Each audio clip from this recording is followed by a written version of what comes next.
Hello, my name is Zach Smith, reporting to you from the KCTV studio this afternoon with an update on all your local and national news. There's a lot of interesting things happening this Halloween, so let's check them out. A string of frightening incidents have officials saying to look out this Halloween. There have been, as many of you may know, there have been incidents of clowns popping up all over the country, scaring children, luring them down dark alleys. It's all very scary. Of all these incidents, only a few clowns have ever actually been caught. Officials say that if you're out this Halloween and you do encounter some of these clowns, the best thing to do is to not approach them. You should go somewhere safe, dial 911, and allow the authorities to take care of it. In King's College news, an annual ghoulish exhibition will be done by the King's College Chemistry Club. It's National Chemistry Week this week, and for the Halloween weekend, if you have any smaller children, they present a show called Things That Go Boom in the Night. It starts at 7 p.m. in the Burke Auditorium Wednesday, October 26th, and it'll be a large presentation with exploding pumpkins, things that go boom, and it should be fun for children around the ages of 12 and under.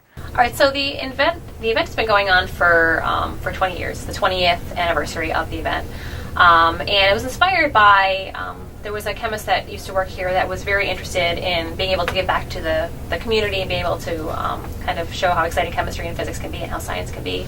So it's kind of the inspiration for the event to be able to give back to the community and show kind of the different aspects of science in kind of a fun way.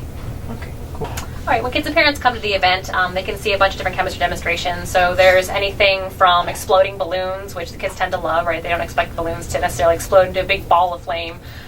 They can also see different reactions happening. So there's a bunch of color changes, some explosions, there's some fire. All right, so people should come to the event to be able to see kind of, how fun chemistry can be. It's a good night out for the kids, nice break for the parents, for your kids to see some fun things. The event is on Wednesday night, October 26th at 7 p.m. The doors open at 6:45. There's no tickets, so it's kind of first come, first serve, but there should be plenty of parking. The gates will be open, so come on down. And now for some more serious news. There's a new king of the pumpkin patch when it comes to children's Halloween costumes this season. For the past 11 years, the princess costume has been the number one selling Halloween costume for children. But now it's gotten bumped out for the new titan of superhero costumes. With this fairly dramatic change in Halloween history, we decided we'd go around the King's College campus and ask some of the students just exactly what they were going to be this Halloween. Princesses are sweet and all, but superheroes win. I'm okay with it. I think I'm going to dress up as Dr. Mangan. I think it's really cool. I think it's pretty interesting that just now girls are finally finding empowerment in non-typical female roles, such as superheroes. I plan on going as a gnome. I think superheroes gives greater variety of costumes because I feel like I'm always learning about a new superhero, and there's only so many princesses you can be. I plan on being a firefighter. Well, being a big fan of superheroes, I think that's great. I mean, princess costumes are cool and all, but let's be real, superheroes are pretty awesome. So I was thinking about being like Shaggy from the Scooby-Doo gang. Those are some interesting costumes. And now we'll take a break to look at some sports with Sean and Chris. Thank you, Zach, and welcome to the 247 coverage, where we're going to cover a fantastic day of sports between the World Series opening night for the NBA and the interesting tie that happened on the West Coast for football. I'm your host, Sean Grassi, and I'm joined with Chris Wallenburg. Chris, looking at the World Series for Game 1 that's happening tonight, who do you think is going to come out on top for this World Series? Is it going to be the Cubs or is it going to be the Indians? Well, I'm personally going to take the Indians here just because they're 7-1 in the postseason, and that's incredible. Only losing one game in the entire postseason, that's just incredible to do. And the pitching for Indians is great. They have great defense, and when you can score runs like the Indians do, there's not many teams that can beat them when they're playing like that. I'm personally looking at how the Indians will react with Corey Kluber, considering we did see Kluber get roughed up a little bit when it was him against the Blue Jays. So it's going to be surprising to see how he pitches. But if he pitches well, he gets so much movement on those pitches. It's just fantastic to see how much movement he gets on them, because they'll start on the edge or even outside the edge where you don't think it's going to be a strike and just come in and paint it black every time. That's the way he looks to pitch. He paints the corners. So I'm going to see how the Cubs hitters will react to it, and I want to see how Lester deals with the first time playing these Indians in maybe 2 years.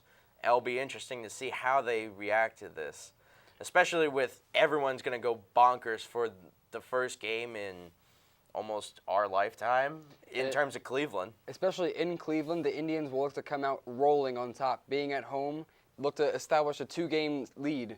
Being at home for their first 2 games is huge. If they can take those first 2 games, I believe they'll take the series. I'm thinking the Cubs are going to at least split it with the Indians and then want to finish it at home and do a clean sweep at home. I'm saying the Cubs in 5, but more realistically, it'll probably come back to the Jake. But speaking of Cleveland, how about the ring ceremony for the NBA opening night? Did you get to happen to see any of the pictures of the ring? I have not seen the rings yet, but I'm expecting that there will be giant, and I'm expecting you'll see a big crowd standing for LeBron James and Kyrie Irving when they come out, and they'll look to be pounding down on the Knicks on opening night. I'm looking at it as this, and I'm taking into account of what the Cavs are going to try to do, because they do have the better chemistry, because the Knicks have just gotten 2 big players in Derrick Rose and Joakim Noah. I don't know how they're going to mesh with Melo or how they're going to mesh with Porzingis, because that's a whole new chemistry. Granted, it's nice to play with almost a full court. You just need that one guy to come off the bench, or maybe a couple of guys to come off the bench to produce big for you. But 4 nice, stable guys that are going to be in your starting rotation. It's just going to be a deal of how the chemistry is going to work with each other and trying to figure out what is going to actually work. I'm saying Cleveland wins tonight, and I'm expecting maybe a 15-point win.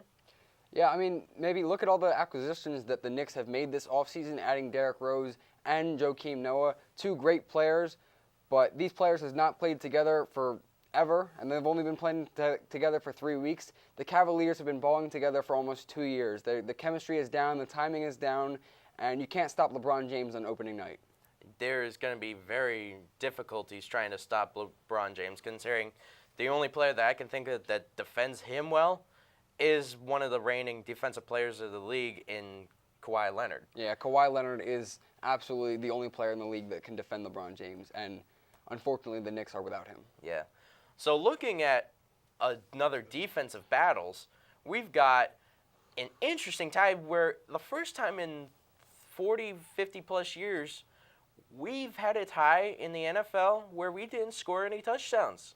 A touchdownless tie between the Arizona Cardinals and the Seahawks of Seattle down in the Big Heat in Phoenix. What did you think of that game, Chris? Well, I hate ties in football, especially when you're not scoring any touchdowns. It's the most boring game to watch. And Bruce Arians was also very upset. He's looking for an explanation by the NFL. He wants to see them, explain why there was a tie and why they didn't play on. There were a lot of factors that I saw in this game that it could have gone either way if the refs maybe called it right, because there was a questionable blocked kick that helped Seattle where Bobby Wagner's foot did barely touch the center's back.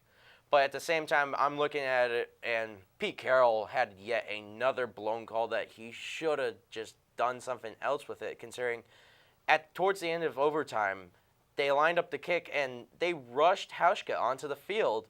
And it was surprising that they had a timeout in their back pocket. Why they did not just take the timeout, let Hauschka relax, and just go in. Because if they did that, they would have definitely won, and we would not be talking about this tie.